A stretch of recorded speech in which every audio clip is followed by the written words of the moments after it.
Hey guys, AJ here back with another one for you. So guys, I haven't watched the TCAP documentary that MTV Films made. Let me know in the comments if you have, right? So it's called Predators, right? And guys, is MTV still around? Do they like what do they even do? You know? I think Tulsa King is the only thing worth. I think Tulsa King and Mayor of Kingstown is like the only things that they do. Oh, and then this TCAP documentary.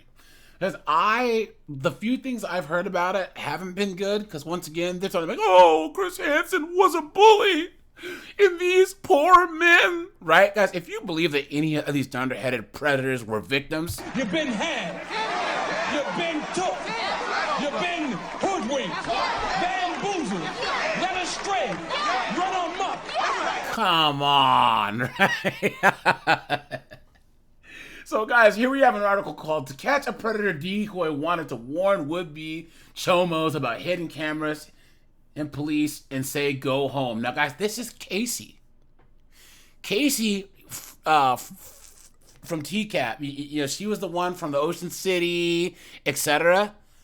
You know, she was the one that was talking to Lorne and all of them. Guys, ever since she got older, she's on this whole new age, vegan, you know, stupid foolishness, right? So guys, she gave an interview and was talking about how she feels bad for these dunderheads. So guys, here we have this article, because we'll get into this before we do. Like, subscribe, drop a comment, because it really helps keep this channel going. Thanks to all you guys that have been rocking with this channel for this long.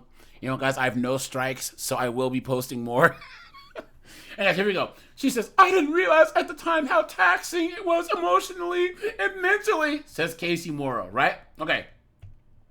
Casey Mauro acted as a decoy in numerous stings on TCAP as a young adult in the 2000s.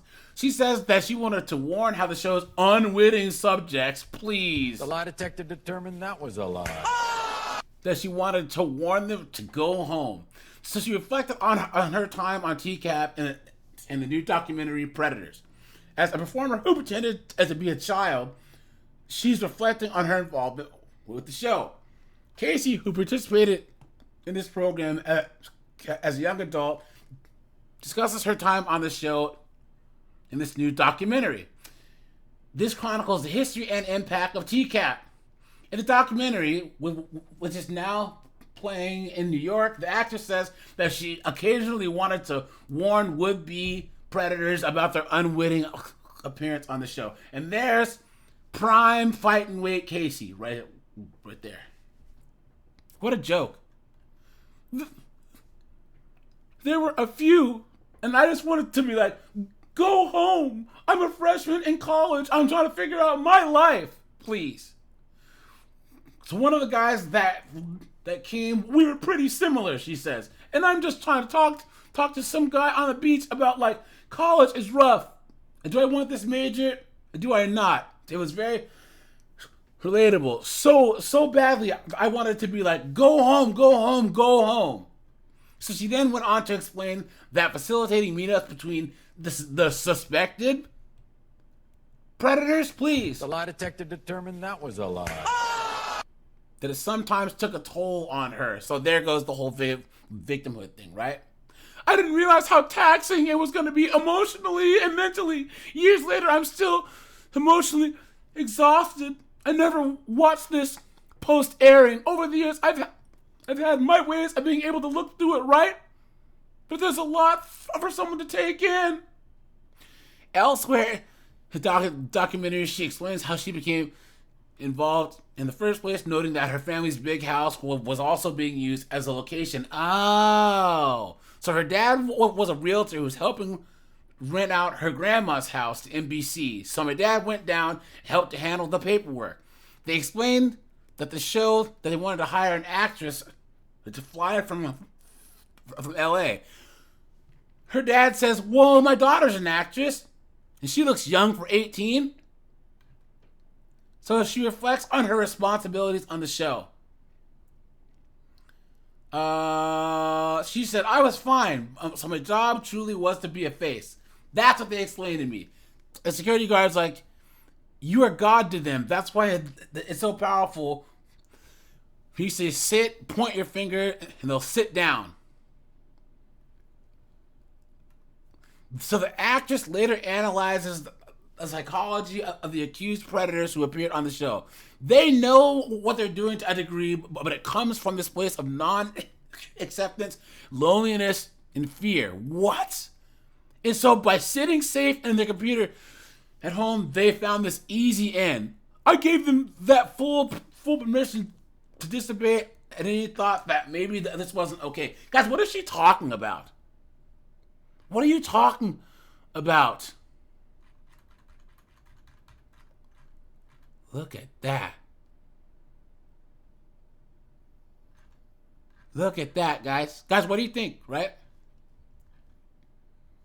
Absolutely insane, man. Look at that. Look at that. All these comments. Person says, I love Chris Hansen and thought the show was great. No telling how many young girls were saved by Hansen's interfering. No sympathy for these guys.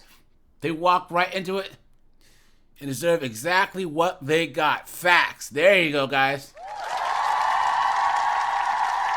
Someone says she's over-analyzing the predators and their motivations now that she's older. There's no getting around the fact that they chose to meet up with the child for immoral purposes. Facts. Person says she should simply accept that her actions were actually very heroic and is feeling guilt over putting men in jail. And guys, that's what I don't understand. Guys, why do you think she's doing this? Right? Do you think she's trying to stay relevant? Do you think she's trying to push more people towards her platform? Like, why would she do this? Like, seemingly do like a 180, you know? Come on, man. This person is, so she needs to understand that she might have saved hundreds, if not thousands of children from being diddled or worse. I remember from the host that they were shocked by how many had responded and that they should bring it back. Look at that.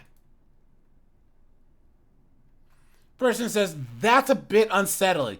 There's such a thing as being too empathetic, and then it becomes sympathy, and they're not and should not be the same thing. Sympathy tells you to warn these obvious knuckleheads to go home. Empathy lets you recognize both the sadness and wrongness of what these men do, and maybe help keep some kid in the future from being a victim. Look at that. Look at that, guys. Someone says, sounds like they hired the wrong person to do this job because she sympathizes with the perp and not the victim. Maybe she should spend a day with an adult who's diddled a kid and who was diddled as a kid, and then hear the trauma that they endured. What a joke. Guys, anyone that has any issue with TCAP style investigations, you are a moron, right? You are an idiot.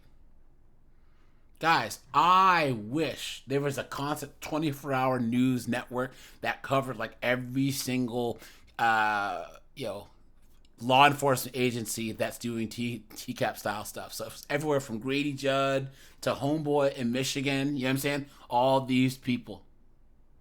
Person says, so she wanted to help them? Jeez, Casey, if they weren't talking to you, they would have been talking to an actual child.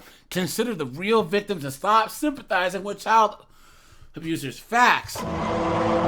Someone says, stop making excuses. Look at that, man. Absolutely insane. Guys, I don't get it, man. Guys, let me know what you think. You know?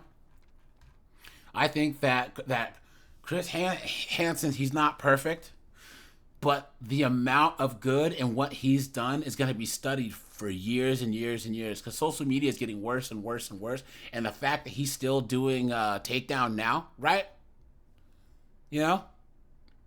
Guys, Chris Hansen's made this his life's work, and you can say, oh, well, he got fired from MSNBC, but the fact that he's still going, that he's been through his ups and downs, and he's dedicated himself to something that shows tangible benefits to the world cannot be denied. But all right, you guys, this is AJ. I appreciate you guys. Like, subscribe, guys. I'm out of here. Have a good one.